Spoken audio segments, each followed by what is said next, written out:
And finally, the element that seals their fate.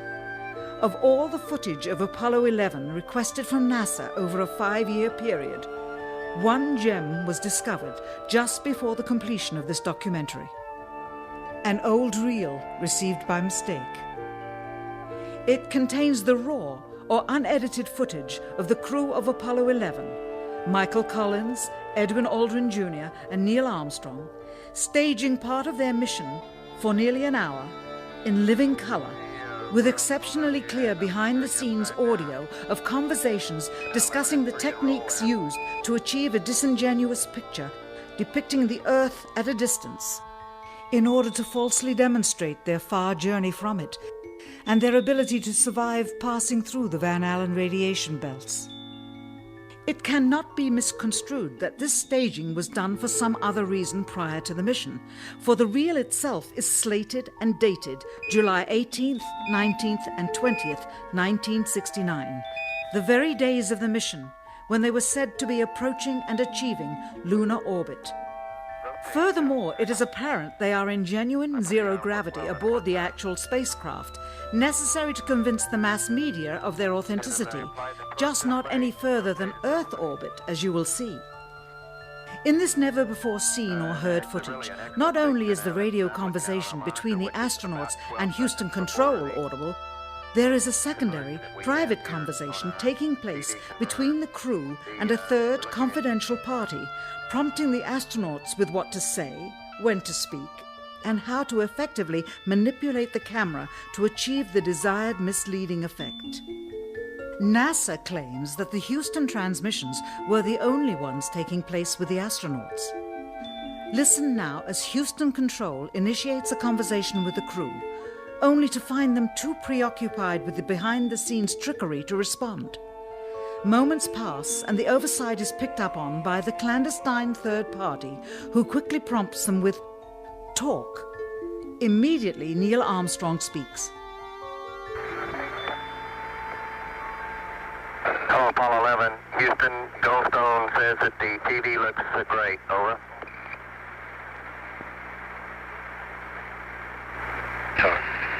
Okay, Roger. We're coming in on Earth. Again, the illusion they are attempting to create is the Earth at a distance to demonstrate their far journey from it and their ability to survive passing through the Van Allen radiation belts.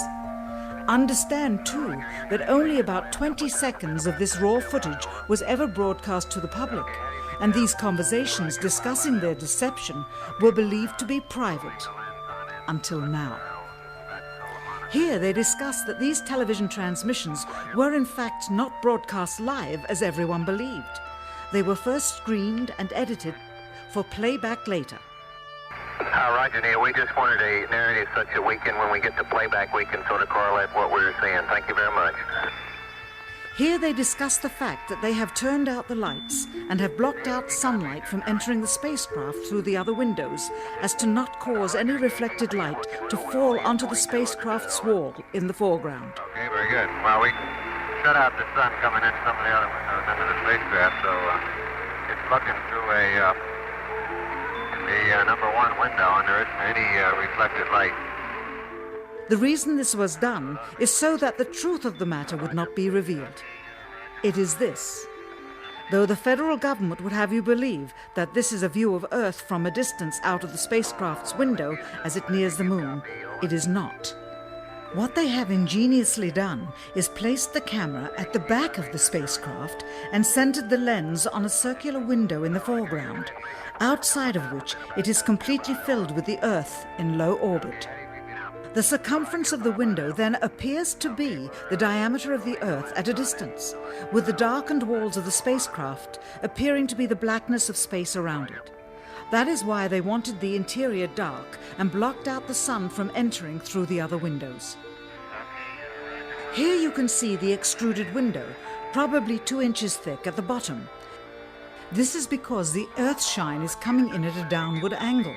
It also causes the Earth to appear to be an irregularly shaped circle, for you are seeing the outside of the window at the bottom and the inside of the window at the top, which together form 2 different sized halves of a circle.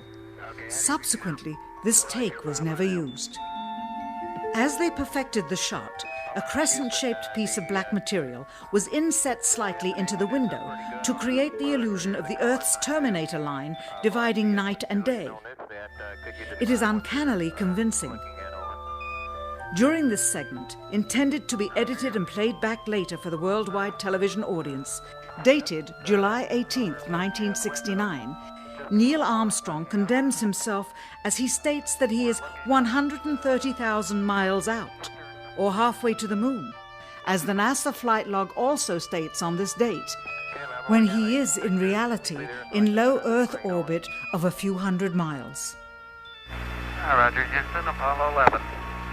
Calling in from about 130,000 miles out.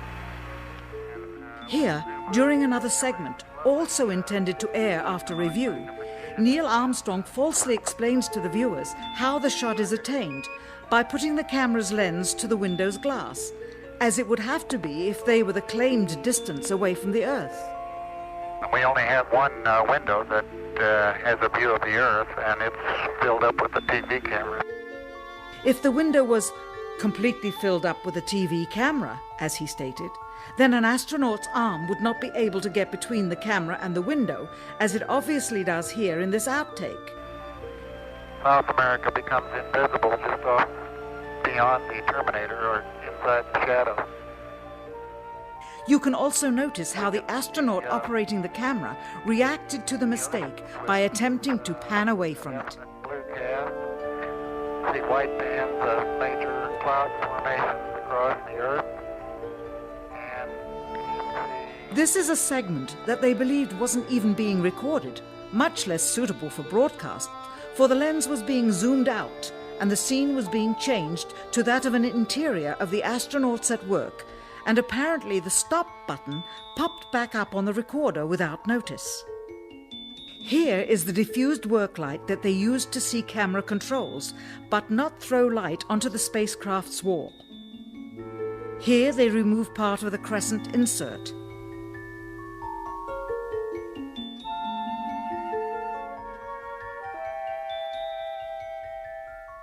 Finally, the iris is opened up and you can see the real location of the camera and the very bright and near Earth out the window.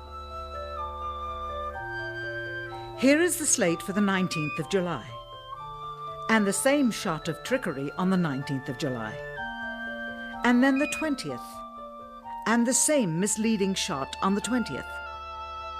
Later that evening, they were said to be walking on the moon.